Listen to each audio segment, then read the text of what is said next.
باللہ من الشیطان الرجیم بسم اللہ الرحمن الرحیم ان الذین قالوا ربنا اللہ ثم استقاموا تتنزل علیہم الملائکہ الا تخافوا ولا تحزنوا وابشروا بالجنۃ التی کنتم توعدون نحن اولیاؤکم فی الحیاۃ الدنیا وفی الآخرہ ولکم فیہا ما تشتہی انفسکم ولکم فیہا ما تدعون نزلا من غفور رحیم ومن احسن قولا ممن دعا الى الله وعمل صالحا وقال انني من المسلمين ولا تستوي الحسنة ولا السيئة ادفع بالتي هي احسن فاذا الذي بينك وبينه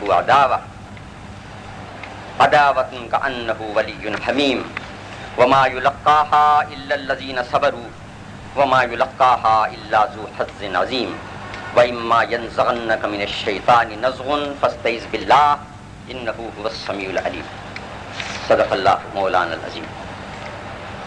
محترم قائد تحریک اسلامی، محترم صدر جلسہ، میرے بزرگوں، بھائیوں اور عزیز،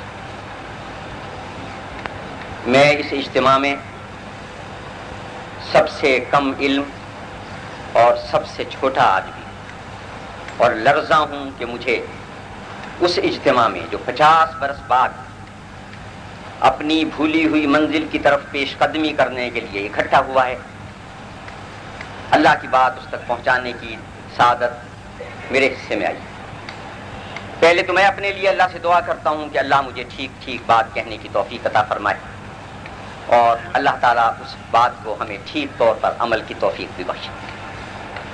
حضرات، میں نے آپ کے سامنے یہ سورہ حامیم سجدہ سے آیت نمبر 30 سے 36 تک تلاوت کیا، اور آج کے اس اجتماع میں کہ جب ہم وہ سفر حق پھر شروع کر رہے ہیں کہ جو صدیوں سے، جب سے آدم کا بیٹا اس زمین پر آباد ہے، پہلے انبیاء کے ذریعے وہ سفر ہوتا رہا، آدم سے لے کے عیسیٰ تک چلتا رہا، اور عیسیٰ سے محمد رسول اللہ صلی اللہ علیہ وسلم تک چلتا رہا، اور یہ وہی آیات ہیں جن میں محمد رسول اللہ صلی اللہ علیہ وسلم کو اس دعوت کے طریقہ کار کے بارے میں کچھ ہدایات دی گئیں، اور اس کے بعد اس راستے میں جو چلا ہے اسے انہی خطوط پر چلنے کی ہدایت دی گئی ہے۔ یہی خطوط ہیں جن کے مطابق انہیں چلنا تھا، وہ چلے، ان کے بعد والے چلے، اور جب تک وہ چلتے رہے ٹھیک منزل تک پہنچتے رہے، اور جب یہ راستہ چھوڑ دیا تو پھر ان کی تعداد ریت کے ذروں جتنی بھی ہو گئی اور سمندروں جتنی بھی ہو گئی، لیکن پھر وہ اپنی اس منزل تک نہیں پہنچے۔ بات کا آغاز ہدایت سے نہیں ہوا، بلکہ بات کا آغاز نتائج سے ہوا، اور نتائج کی بات یہ کہہ کے کی گئی کہ وہ لوگ جو یہ کہتے ہیں کہ اللہ ہمارا رب ہے، اور پھر اس پر استقامت اختیار کرتے ہیں اور جم جاتے ہیں، عملاً اس کا اظہار کرتے ہیں کہ اللہ ان کا رب ہے، ان کی صورت یہ نہیں ہے کہ اللہ کو رب کہتے ہیں لیکن لو دوسروں سے لگاتے ہیں، اللہ کو رب کہتے ہیں اور مانگتے دوسروں سے ہیں، اللہ کو رب کہتے ہیں اور اپنی پرورش کے لیے، اپنی نشو و نما کے لیے، اپنی ہدایت کے لیے، اپنی بڑھوتری کے لیے، اپنی ارتقاء کے لیے دوسروں کے دریوزہ گری کرتے ہیں، بلکہ یہ وہ لوگ ہیں کہ جن کا عمل اس بات کی نشاندہی کرتا ہے کہ وہ اس پر جمے ہوئے لوگ ہیں۔ جو لوگ ایسے ہیں ان کے پاس فرشتے آتے ہیں، اور یہ فرشتے جو آتے ہیں یہ انہیں کہنے کے لیے آتے ہیں کہ گھبرانا نہیں، خوف نہیں کرنا، غمگین نہیں ہونا، تمہارے لیے تو بشارتیں ہیں، خوشخبریاں ہیں اس جنت کی جس کا تم سے وعدہ کیا گیا۔ حضرات، یہ فرشتے اس وقت بھی آتے ہیں جب دنیاوی زندگی کا سفر ختم کر کے کوئی اللہ کے حضور حاضری کے لیے چلتا ہے۔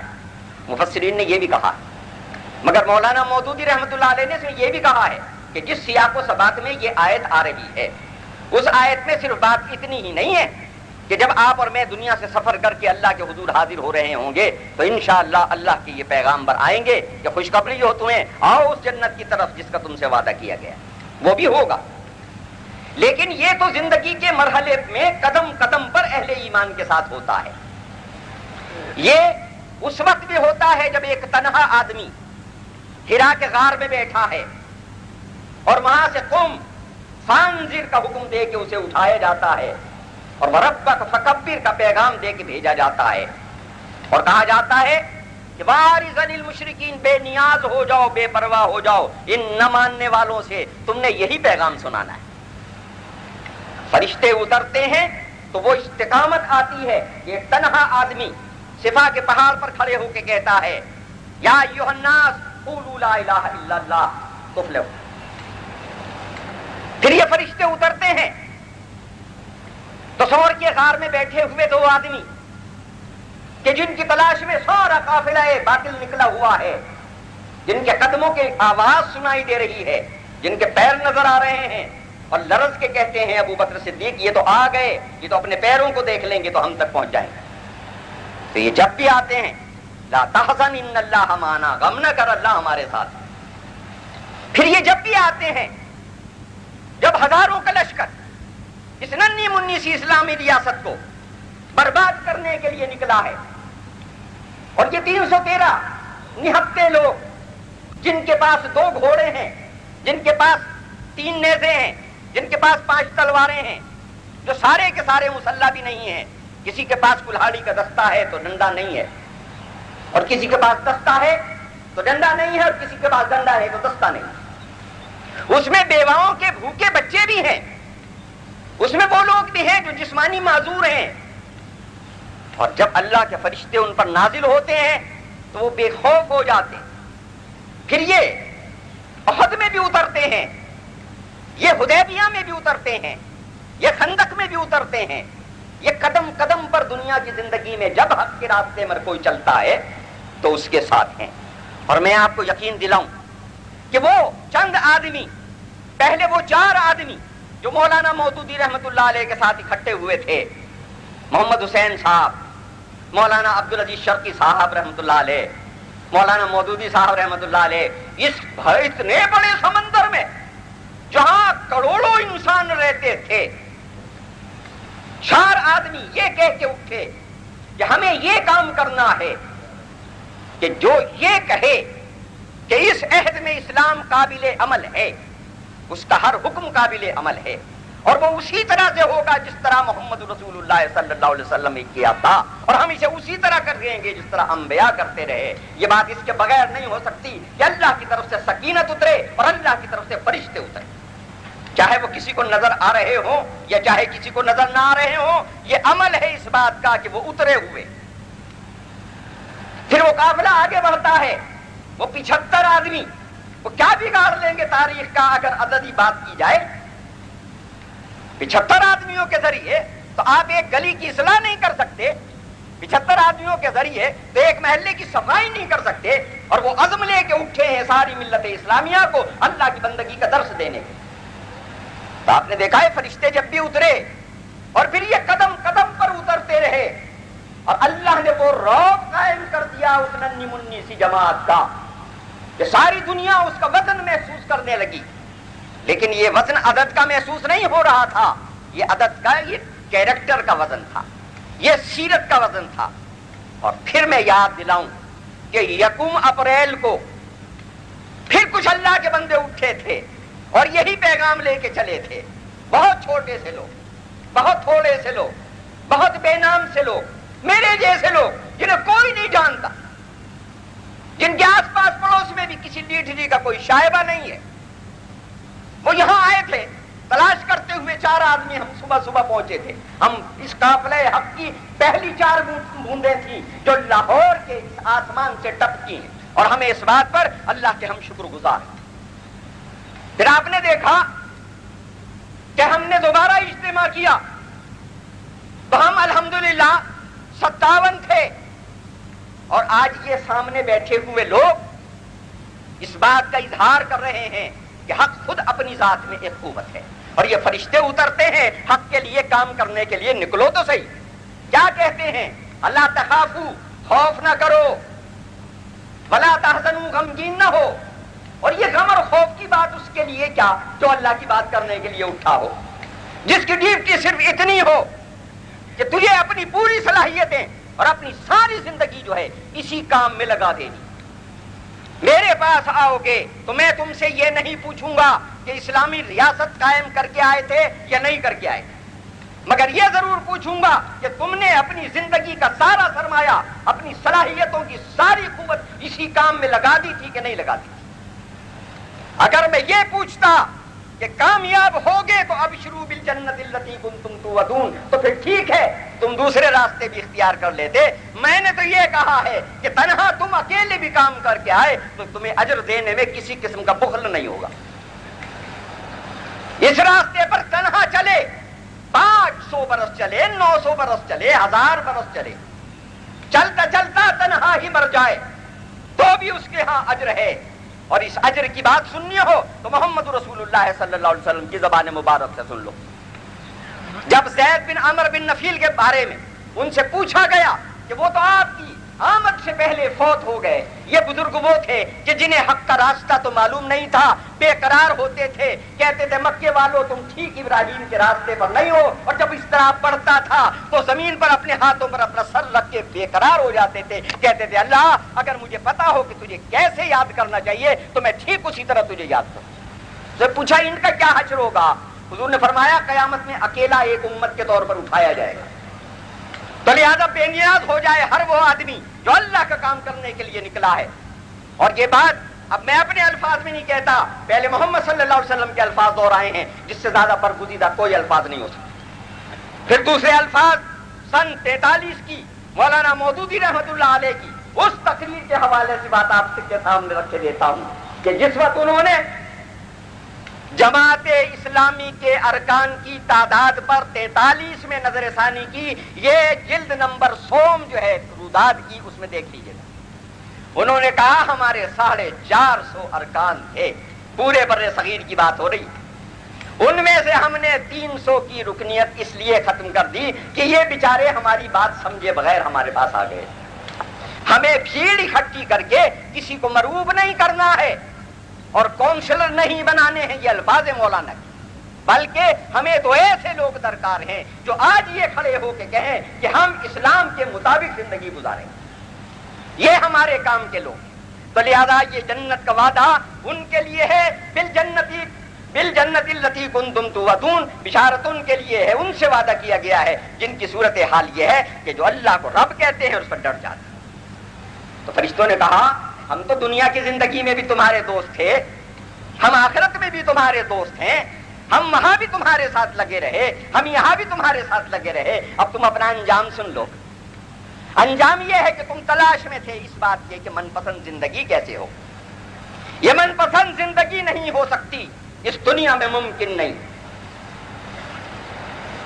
فرق منعم و مزدور کچھ نہیں کہ دنیا میں مانگنا مقدر ہے، ہر کوئی سوالی، یہاں یہ بات ممکن نہیں ہے، یہ بات وہاں ممکن ہے۔ کہا وَلَكُمْ فِيهَا مَا تَشْتَهِي أَنفُسُكُمْ وَلَكُمْ مَا تَدَّعُونَ، وَلَكُمْ فِيهَا مَا تَدَّعُونَ، تمہیں وہ کچھ دیا جائے گا جو تم طلب کرو گے، تمہیں وہ کچھ دیا جائے گا جس کی تم خواہش کرو۔ دنیا میں تم نے کیا کرنا ہے؟ رضی باللہ ربا، راضی ہو گیا میں اس بات پر کہ اللہ میرا رب، وباسلام دینا، اور اسلام میرا دین، وبمحمد رسولہ، اور محمد صلی اللہ علیہ وسلم میرے رسول۔ حضور فرماتے ہیں اللہ اسے وہاں راضی کر دے گا، یہاں تم اللہ کو راضی کر دو، وہاں اللہ تمہیں راضی کر دے۔ یہ دنیا بھی ملے گی، میں اس کی نفی نہیں کر رہا، نہ اسلام اس کی نفی کر رہا ہے، نہ ہم کسی رہبانیت کی دعوت دے رہے ہیں، نہ ہم کسی ترک دنیا کی طرف بلا رہے ہیں، لیکن آپ قرآن کو سارا پڑھ جائیے، وہ آپ سے اور مجھ سے جہاں وعدہ کرتا ہے، جہاں معاہدہ کرتا ہے، وہاں پہلی بات هل ادلکم علی تجارت تنجیکم من عذاب علیم کے بعد کہتا ہے تؤمنون باللہ ورسولہ وتجاہدون فی سبیل اللہ باموالکم وانفسکم، اللہ کے راستے میں جہاد، اور اس کے بعد کہتا ہے کیا ملے گا تمہیں ملے گا جنات تجری من تحتها الانہار ومساکن طیبہ فی جنات عدن، ایسے باغات ملیں گے جن کے نیچے نہریں بہتی ہوں گی، ایسے پاکیزہ مکانات ملیں گے جو ایسے باغوں میں ہوں گے جن میں خزائیں نہیں آتی۔ پھر دنیاوی زندگی کی بات کرتا ہے وہ اخری تحبونہا، ہاں وہ جو تم پسند کرتے ہو وہ بھی دیں گے، یہ نہیں کہ وہ نہیں دیں گے۔ معاہدہ تمہارا ہمارا، ان اللہ اشتری من المؤمنین انفسهم واموالهم بان لهم الجنہ، جنت کی بنیاد پر، آخرت کی بنیاد پر۔ لہذا بات یہ ہے کہ وہاں یہ تمہیں سب کچھ ملے گا، کیونکہ یہ مہمانی ہے نزلا من غفور رحیم، اس کی طرف سے جو بہت مہربان ہے، بہت رحم کرنے والا ہے۔ یہاں انعام کا ذکر ہو رہا تھا، اب کہا ومن احسن قولا ممن دعا الی اللہ، اس سے اچھی بات کس کی؟ جس نے اللہ کی طرف بلایا، اور صرف بلایا نہیں، یہ کوئی وائز کی بات نہیں ہو رہی، یہ مقرر کی بات نہیں ہو رہی، یہ خطیب کی بات نہیں ہو رہی، یہ دانشور کی بھی بات نہیں ہو رہی، یہ بات ہو رہی ہے وعمل صالحا، اس نے نیک عمل بھی کیا، جو کچھ کہا اس کے مطابق ڈھل کے آیا، بن کے آیا، جس کی طرف بلایا اس کا نمونہ بن کے اٹھا، جس کو بلایا اس کو جو حکم دیا اس حکم پر عمل کر کے آیا۔ یہ نہیں کہا کہ تم نماز پڑھو اور میں دیکھتا ہوں، کہا تم نماز پڑھو جیسے میں نماز پڑھتا ہوں۔ لہذا یہ وہ نمونہ ہے، یہ سب سے اچھا آدمی، اور یہاں یہ سب سے اچھا آدمی کون ہے؟ یہ محمد رسول اللہ صلی اللہ علیہ وسلم، یعنی یہاں تذکرہ تو ان کا، اور ان کے بعد پھر ہر اس آدمی کا تذکرہ جو اسی علم کو لے کے اٹھے کہ ومن احسن قولا ممن دعا الی اللہ، دعوت کس کی طرف؟ اللہ کی طرف۔ شخصیت کی طرف کوئی دعوت، امیر کی طرف کوئی دعوت، کسی پیر کی طرف دعوت، کسی مفسر کی طرف دعوت، کسی شخصیت کی طرف دعوت، سارا قرآن پڑھ جائیے، سارا سرمایہ حدیث دیکھ جائیے، دعوت صرف اللہ کی طرف، بلاوا صرف اللہ کی طرف۔ پہلا حکم آیا ربک فکبر، رب کی کبریائی بیان کرو۔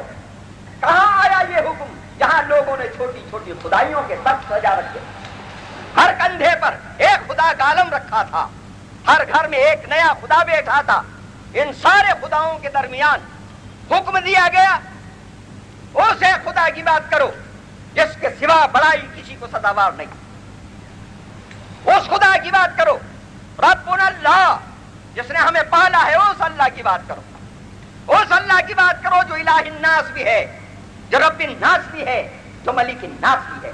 اس خدا کی بات کرو، اس خدا کی بات کرو، اس کی طرف بلاؤ۔ اور پھر دیکھو ایک بات اور بھی سنتے جاؤ، جب آپ یا کوئی کسی قومیت کی طرف بلاتا ہے، کسی علاقائیت کی طرف بلاتا ہے، کسی شخصیت کی طرف بلاتا ہے، تو دراصل محدود ہو جاتا ہے، بلکہ میں یہ کہوں کہ وہ اپنی ذات کے بول میں قید ہو جاتا ہے، اس کا دائرہ محدود ہو جاتا ہے۔ نہ افراد پائیدار، نہ علاقے پائیدار، نہ زبانی فلسفے پائیدار، یہ تو آنی جانی چیزیں ہیں۔ سدا رہنے والی ذات اللہ کی ہے، لہذا دعوت اللہ کی اور دعوت اللہ کی طرف، اور اس دین کی بات جس میں شخصیت کی اس حد تک نفی ہے کہ سرے سے کہیں آپ کو اس کا وجود نظر نہیں آئے گا۔ آپ ذرا غور فرمائیں، ساری علاقائیتوں، لسانیتوں اور تمام گروہ بندیوں کو جو مسلسل رد کرتا ہے، یا ایھا الناس اتقوا ربکم الذی خلقکم من نفس واحدہ وخلق منہا زوجہا وبث منہما رجالا کثیرا، اس سے ڈرو جس نے ایک فرد سے تمہیں بنایا، اس سے جوڑا بنایا، پھر یہ بہت سارے مرد و عورت تھے نا۔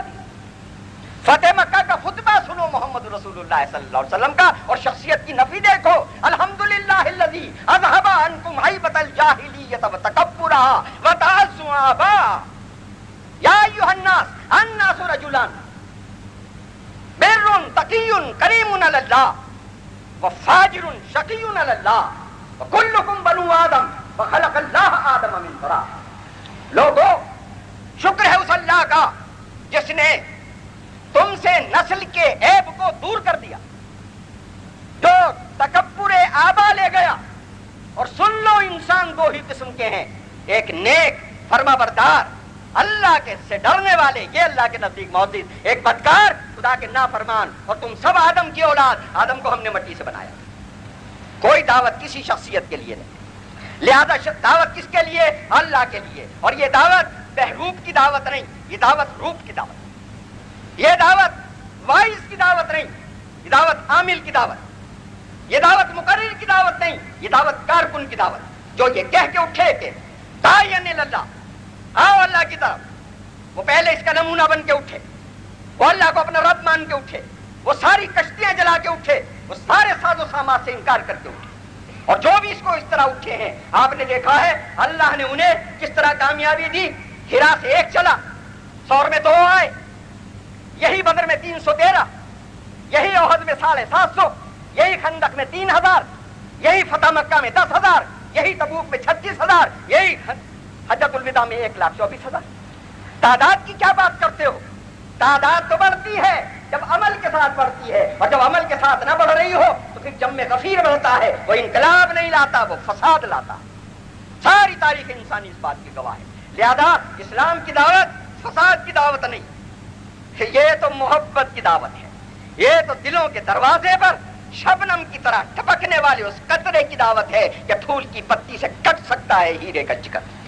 یہ پھول کی پتی سے کاٹتا ہے، یہ لوہے سے لوہے کو کاٹنے کی بات نہیں کرتا، یہ برائی کو برائی سے دور کرنے کی بات نہیں کرتا، یہ گالی کے جواب میں گالی کی بات نہیں کرتا، یہ جھوٹ کے جواب میں جھوٹ کی بات نہیں کرتا، یہ بددیانتی کے جواب میں بددیانتی کی بات نہیں کرتا. یہ نہیں کہتا کہ آج بازار میں جو کھوٹا سکہ چل رہا ہے کامیاب ہونا ہے تو تم بھی اسی کو لے کے چلو. یہ تو اس پہلے دائی کو جو حامل وحی بھی ہے یہ کہہ کے اٹھاتا ہے کہ دیکھو ولا تستوی الحسنۃ ولا السیئۃ ادفع بالتی ہی احسن. نیکی بدی برابر نہیں ہے، یہ صورتیں نہیں ہیں، یہ تو سیرتیں ہیں. سردی اور گرمی برابر نہیں ہے، سایہ اور دھوپ برابر نہیں ہے، پیاس اور تشنگی جو ہے اور پانی برابر نہیں ہے. ان کی اپنی اپنی خاصیتیں ہیں. تم نے کیا کرنا ہے؟ ادفع بالتی ہی احسن، برائی کو بہت اعلی درجے کی نیکی سے دفع کرنا. اب بظاہر لکھے ہوئے جملے تو آپ کو فلسفیوں کے ہاں بھی بہت نظر آ جائیں گے، لیکن وہ عمل میں کیوں نہیں ڈھلتے کہ فلسفی اپنے فلسفے پر ایمان نہیں لاتا. یہ فلسفہ نہیں ہے، یہ ادفع بالتی ہی احسن، یہ منشور ہے اور یہ دستور ہے. اور آئیے دیکھتے ہیں کہ جسے یہ دستور دیا گیا اس نے اس پر کیسے عمل کیا. بہت مختصر سی بات ہے، آپ سارے جانتے ہیں، صرف یاد دہانی کے لیے عرض کرتا ہوں. آپ کو یاد ہے نبی صلی اللہ علیہ وسلم ایک گلی سے گزرتے ہیں اور ایک خاتون روز اکٹھا کیا ہوا کوڑا آپ پر پھینک دیتی. یہ کوئی نئی بات تو نہیں ہے جو اس مجمع میں کوئی نہ جانتا ہوں، یہ سب جانتے ہیں. جو بات میں کہنے لگا ہوں وہ میں نے سوچی، ہو سکتا ہے آپ میں سے بھی بہت سارے بھائیوں نے سوچی. کیا مکے میں ایک ہی گلی رہ گئی تھی کہ محمد صلی اللہ علیہ وسلم روز اسی سے گزرتے؟ کیونکہ روایت کا تواتر بتا رہا ہے کہ آپ روز گزرتے ہیں اور وہ کوڑا پھینکتی ہے. اس کا مطلب ہے آپ نے راستہ تبدیل نہیں کیا، اسی گلی سے گزرتے ہیں. کیونکہ اگر کوئی راستہ تبدیل کر دے تو یہ فرار ہے، اور اسلام فرار نہیں. پھر میں نے سوچا بھائی ہر گلی کے 2 رخ ہوتے ہیں، 2 سائڈیں ہوتی ہیں. وہ خاتون کسی ایک سائڈ پر رہتی ہوگی، آپ رائٹ سائڈ بدل دیتے. آپ نے سائڈ بھی نہیں بدلی کہ یہ گریز ہے اور اسلام گریز بھی نہیں. وہ روز وہیں سے گزرتے ہیں کیونکہ ادفع بالتی ہی احسن کا نمونہ بننا ہے. اور پھر ایک دن کوڑا نہیں آتا تو دروازے پر دستک دے کے پوچھتے ہیں خیر تو ہے، آج کوڑا نہیں آیا، مجھے خیال آیا کہیں آپ بیمار تو نہیں. اب یہ دل کا دروازہ بند رہ سکتا ہے؟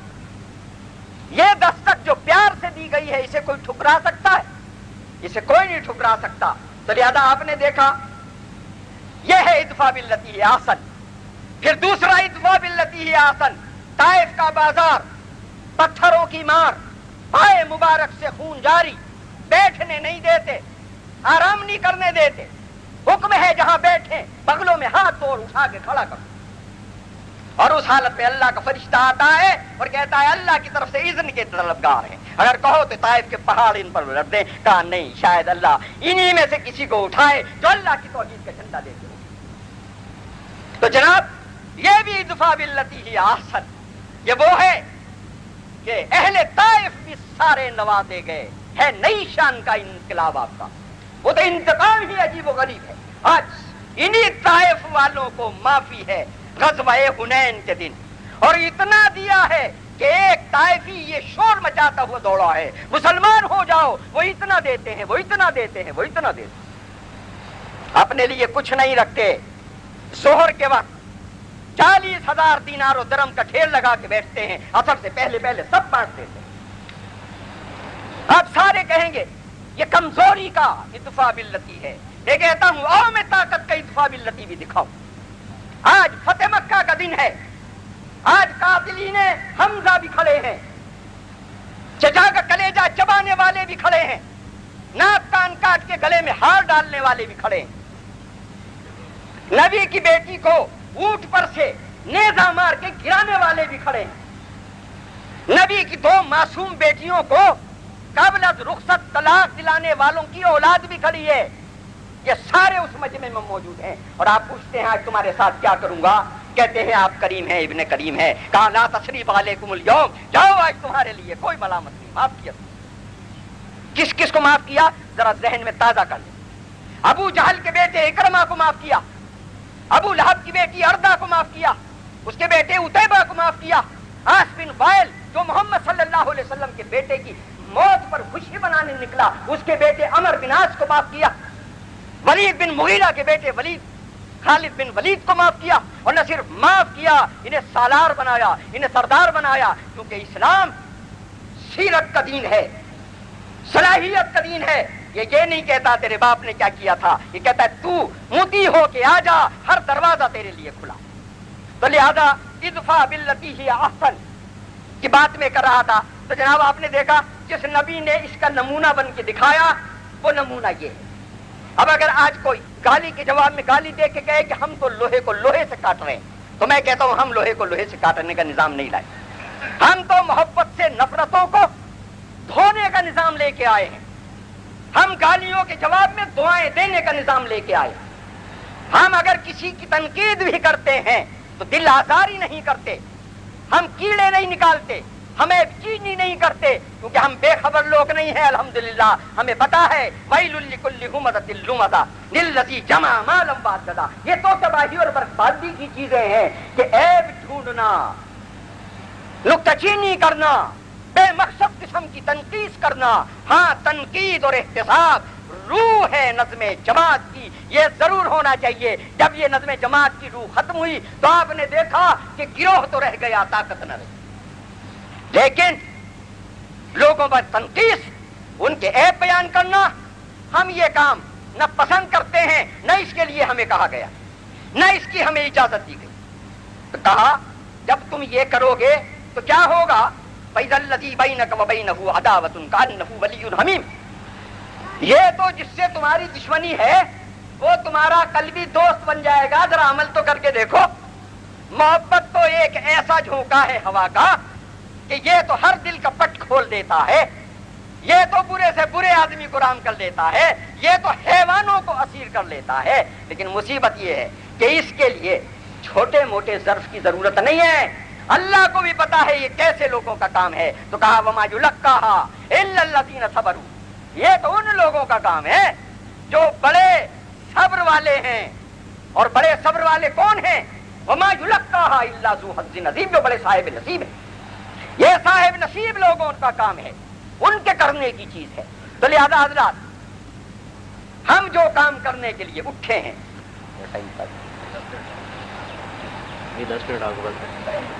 ہم جو کام کرنے کے لیے اٹھے اس کے سلسلے میں یہ آیتیں میں نے آپ کے سامنے رکھی، اور اب آپ کو اس بات کی طرف بھی متوجہ کروں کہ یہ حکم بار بار قرآن میں آیا، یہاں بھی آیا، سورہ اعراف میں بھی آیا، سورہ نحل میں بھی آیا، سورہ مومنون میں بھی آیا، اور ایک ہی بات کہی جا رہی ہے، بات یہی کہی جا رہی ہے بھائی کام کرنے کا کیا ہے، کس ترتیب سے کرنا ہے، کہاں سے چلنا ہے۔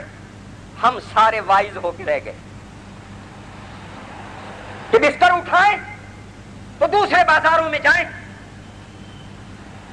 کیمپ لگائیں تو دوسرے علاقوں میں لگائیں، دین اچھی چیز بتانے کے لیے ملتان جائیں، لاہور کو بھول جائیں، لاہور والے اٹھیں تو کراچی چلے جائیں، لاہور والوں کا حق ادا نہ ہو، میرا گھر بے نام و نشان ہو جائے، بے چراغ ہو جائے، وہاں کوئی روشنی پہنچانے والا نہ ہو، اور میں دنیا کو پکارتا پھرتا ہوں۔ نہیں بھائی، یہ بات نہیں، وہ جس نمونے کا میں ذکر کر رہا ہوں اسی نمونے کی طرف واپس لوٹتے، کیونکہ اللہ نے انہیں سکھایا تم نے کام کیسے کرنا ہے۔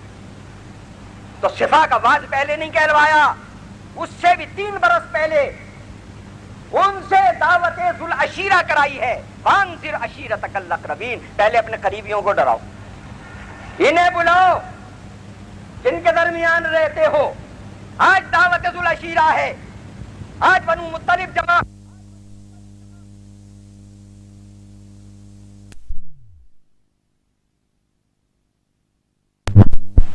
مکے والوں کو ہے، دعوت کو رد کیے بغیر وہ طائف چلے گئے. تو میں عرض کروں کہ انہیں کہا کہ اپنے قریبیوں سے شروع کرو. ہم آج پھر اپنے کام کا آغاز وہیں سے کر رہے ہیں کہ بھائی اپنے قریبیوں سے شروع کرو. تمہارے گھر اگر بے نور ہیں تو قیامت میں تم سے تمہاری بیوی اور بچوں کے بارے میں پہلا سوال ہوگا، محلے والوں کے بعد میں سوال. ہم اس سوال سے غافل ہو گئے، لہذا ہمارے گھروں میں اللہ کے دین کے باغی پیدا ہونے لگے. ان کی سمجھ میں نہیں آتا کہ اللہ کا دین کیا ہے. جن کے باپ نے 50 برس لگا دیے دین کی دعوت دیتے ہوئے، اللہ کے دین کا کام کرتے ہوئے، کیونکہ ہم اس کی طرف سے غافل رہے. لہذا آپ پھر دوبارہ کام آغاز کر رہے ہیں. اس تدریج کو یاد رکھیے. اگر آپ کے ساتھ آپ کی بیوی آ گئی تو آپ کی قوت دگنی ہو گئی. آپ کے بچے آ گئے تو تحریک اسلامی تو آپ کے گھر میں بن گئی. اگر آپ کی بیٹیاں آپ کے ساتھ آ گئیں تو خدا کی قسم پوری کی پوری برادری میں آپ اپنے کامیاب ہو جائیں گے. لیکن اگر بیوی بچوں کو ساتھ لے کے نہ چلے، دوستوں میں دین کی دعوت لے کے نہ پہنچے اور محبت کے ساتھ کام نہ کیا، جب میں غفیر تو اکٹھا کر لو گے، وہ انقلاب نہیں آئے گا جس کا نام اسلامی انقلاب.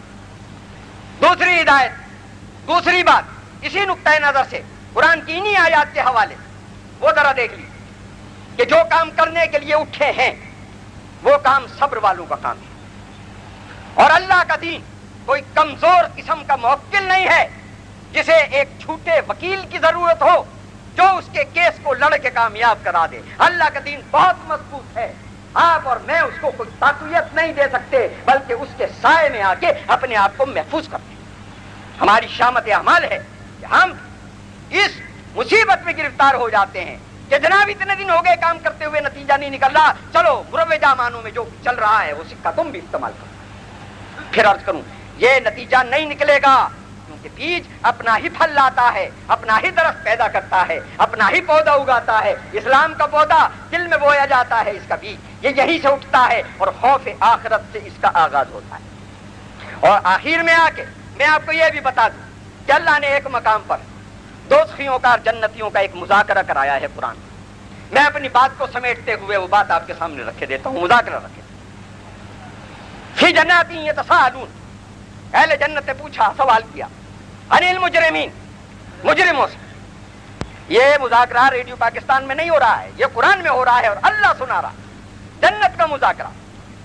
فی جنات یتساءلون عن المجرمین، مجرموں سے پوچھا، ما سلککم فی سقر، دوزخ میں کیسے آ گئے، کیا کیا تم نے، دوزخیوں کے کیسے کام تھا. اب جواب وہ دیتے، لم نک من المصلین، نماز نہیں پڑھتے تھے. پہلا جرم جو انہوں نے گنوایا، اور یہ نماز کے سارے لوازمات اس میں آ گئے. اللہ کی بندگی سے انکاری، اللہ کی بندگی میں غفلت، اللہ سے تعلق میں کمزوری، اللہ کی بات ماننے سے انکار، وہ سارا نظم جو ہے جماعت سے نماز کی صورت میں قائم ہوتا ہے. کہا ہم یہ نہیں کرتے. لم نک من المصلین ولم نک نطعم المسکین، اتنے بدبخت تھے ضرورت مندوں کی ضرورت میں کام نہیں آتے تھے، کسی کو ایک لقمہ نہیں کھلاتے تھے روز. ہمارے پیٹ ہی نہیں بھرتے تھے، ہم تو کھانے ہی میں لگے ہوئے تھے، ہم تو اپنی چودراہٹوں کی نظر ہو گئے. یہ دوسرا جرم. وَكُنَّا نَخُوضُ مَعَ الْخَائِضِينَ، ہم تو بیکار بحثوں میں لگے رہتے تھے. ان سے نمٹتے تو کوئی کام کرتے اللہ کے دین کا. ہمیں تو بحثیں چین نہیں لینے دیتی تھی، ہمیں تو مناظرے چین نہیں لینے دیتے تھے، ہمیں تو آپس کی سر ٹھٹول چین نہیں لینے دیتی تھی. ہم تو اسی میں لگے ہوئے. اور یہ سب کیوں تھا؟ یہ اس لیے تھا کہ وہ کُنَّا نُكَذِّبُ بِيَوْمِ الدِّينِ، ہم آخرت کے انکاری تھے. ہمیں اس دن کا یقین نہیں تھا کہ یہ آئے گا. حتی اتانا الیقین، یہاں تک کہ یہ یقینی آ گیا. تو میرے بھائیوں، وہ یقینی دن آ رہا ہے، کسی کا آ گیا ہے، کسی کا آنے والا ہے. اسی راستے کی طرف میں اور آپ بڑھ رہے ہیں اور قرآن کی دعوت لے کے آپ اٹھے ہیں. یہ دعوت اپنے ہی انداز سے چلے گی. اس میں ذرا حوصلہ کیجئے، بات کی برداشت کی عادت ڈالیے، بحث و مباحثوں میں نہ الجھیے. لوگ آپ کو الجھائیں گے.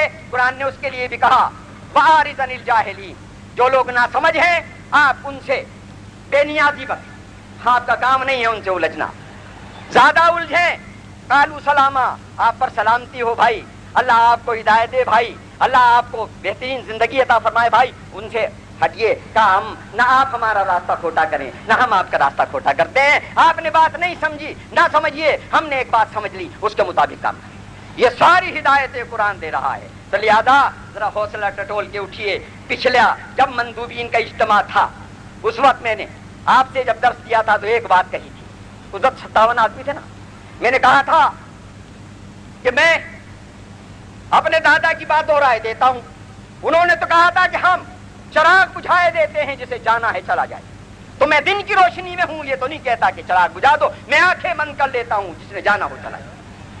میں اس میدان میں اکیلا بھی ہوں تو کھڑا ہوں، ضعیف بھی ہوں تو کھڑا ہوں.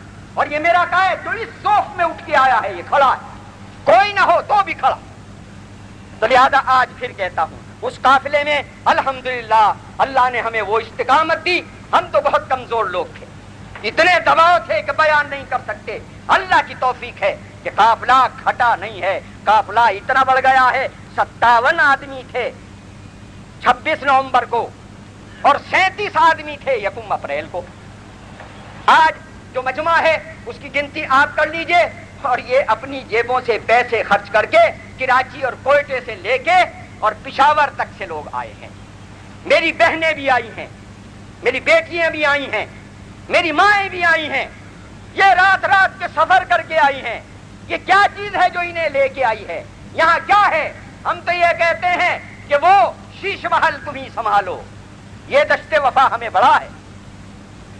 ہم تو اس دشت وفا میں آ کے بیٹھ گئے. ہر چیز سے انکاری ہو کے ہمیں کچھ نہیں چاہیے.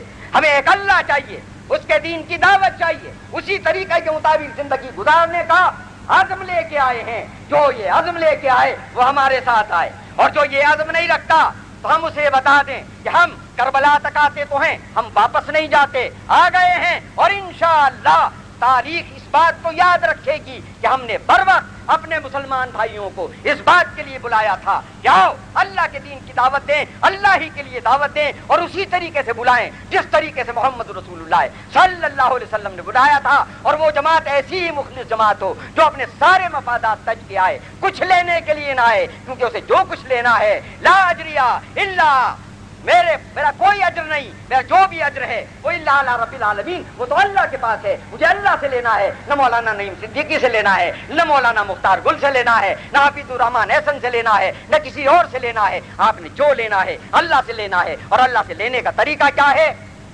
کہ ربنا اللہ، اللہ ہمارا پالنے والا. اور جب اللہ ہمارے پالنے والا تو ثم استقم، اس پر ڈٹ جاؤ. ڈٹو گے تو پھر فرشتے ساتھ ساتھ ہوں گے یہ کہتے ہوئے کہ وہ یہ کہتے ہوئے ساتھ ہوں گے کہ بھائی ولا تحزنوا وابشروا بالجنۃ التي كنتم توعدون. مجھے اور آپ کو اپنی اپنی ذمہ داریاں پوری کرنے کی توفیق عطا فرمائے. وآخر دعوانا الحمد للہ رب العالمین.